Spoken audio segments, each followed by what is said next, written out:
మా జగనన్నకు నా హృదయపూర్వక నమస్కారాలు తెలియజేస్తున్నానన్నా.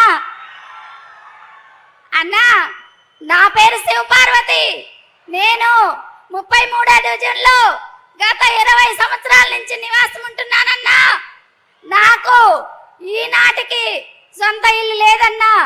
ఈరోజు మన ప్రభుత్వంలో నా సొంత ఇంటి కల నెరవేరిందన్నా మీ ద్వారాగా. నేను ఈరోజు గడప గడప మన ప్రభుత్వం కార్యక్రమంలో వాసన్న మా ఇంటింటికి తిరిగి మీ సమస్యలు ఏమన్నాయన్నమ్మా అని అడిగారు. నా సమస్యల్లా నా సొంత ఇంటి కలన్నా మీరు గతంలో కూడా ఇస్తామన్నారు, ఈరోజు అందించండి అన్నా అంటే నీకు సంతోషంగా అందిస్తానమ్మా అని చెప్పారు. ఆ వాసన్న మాట ఇచ్చారు. ఆ మాట ప్రకారం సొంత ఇంటిని తీసుకొచ్చారు ఒంగోలు పట్టణానికి.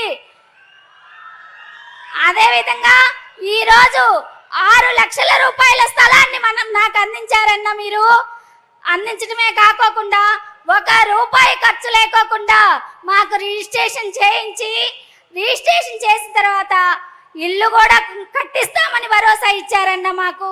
అందుకు మరలా మీకు ధన్యవాదాలు తెలియజేస్తున్నానన్నా. అన్నా, నేను డ్వాక్రా గ్రూప్లో సంఘంలో ఉన్నానన్నా. సాయి లక్ష్మీ స్వశక్తి సంఘం మాది. ఆ సంఘంలో నవరత్న పథకాల్లో భాగంగా 4 విడతలుగా నేను వైఎస్ఆర్ ఆసరా లబ్ధి పొంది ఉన్నానన్నా. 0 వడ్డీ లబ్ధి పొందాను. మరలా నాకు ఈ రోజున నేను ఒక ఒంటరి మహిళగా పోరాడుతున్న సమయంలో నాకు ఇంత భరోసానిచ్చారన్న. మీరు భర్త లేరన్న నా దగ్గర. నేను 2 పిల్లల్ని పెట్టుకొని పోషించుకుంటూ ఉంటున్నాను. నాకు ఇంతటి అవకాశాన్ని, ఇంటి స్థలాన్ని ఇచ్చి నాకు సంతోషాన్ని కలిగించారన్న. ఒంటరి మహిళగా నేను ఈరోజు నెలకి 3000 రూపాయల పెన్షన్ అందుకుంటున్నానన్నా. నేను పెన్షన్ అందుకుంటూ నాకు సంఘంలో 2 లక్షల రూపాయల రుణాన్ని తీసుకున్నాను. 2 లక్షల రుణం ద్వారా ఒక పిండి మరని ఏర్పాటు చేసుకొని పిండేసుకుంటూ మరలా తద్వారా వచ్చిన ఆదాయాన్ని పిల్లలతో పోషించుకుంటున్నానన్నా.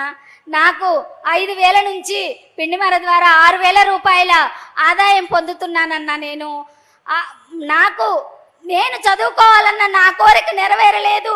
నా భర్త నా దగ్గర లేరు. నేను పిల్లల్ని చదివించుకోలేమోనన్నా నిస్పృహతో ఉన్న నాకు మీరు భరోసా ఇచ్చారన్నా. అమ్మఒడి ద్వారా నా పిల్లలకి చదివించుకోగలిగానన్నా. నా బాబు ఆగిపోయిన చదువుని మరలా డిగ్రీ చదువుతూ విద్యా దీవెన, వసతి దీవెన పొందుతున్నారన్నా. ఇదంతా మీ వల్లే సాధ్యమవుతుందన్నా. ఈరోజు నా కుటుంబాన్ని ఇంత సంతోషంగా ఉందంటే అది మీ ద్వారాగేనన్నా. నాకు తల్లిదండ్రులు లేరు, తోడబుట్టిన వాళ్ళు, నా తర్వాత వాళ్ళు నాకు ఆర్థిక సహాయం చేసే స్తోమత కూడా వారికి లేదు. అట్లాగా నాలాంటి ఒంటరి మహిళలందరికీ నేనున్నానమ్మా, నేను విన్నానమ్మా అంటూ ఒక అన్నగా నా కుటుంబానికి ఈరోజు తోడున్నారని నేను సభాముఖంగా తెలుపుతున్నాను. అన్న, ఈరోజు పెన్షన్ ద్వారా అయితేనేమి, నాకు అమ్మఒడి ద్వారాగా అయితేనేమి, విద్యా దీవెన, వసతి దీవెన అయితేనేమి, స్థలం ద్వారా ఒక ఇంటి స్థలం 6 లక్షల రూపాయలు విలువ చేసే ఇంటి స్థలాన్ని పెన్షన్కి 1,00,000 రూపాయలు నేను ఈ 5 సంవత్సరాల కాలంలో 1,00,000 రూపాయల పెన్షన్ అందుకున్నానన్నా. అమ్మఒడి, విద్యా దీవెన, వసతి దీవెన ద్వారా 40,000 రూపాయలు నా కుటుంబానికి లబ్ధి చేకూరిందన్నా.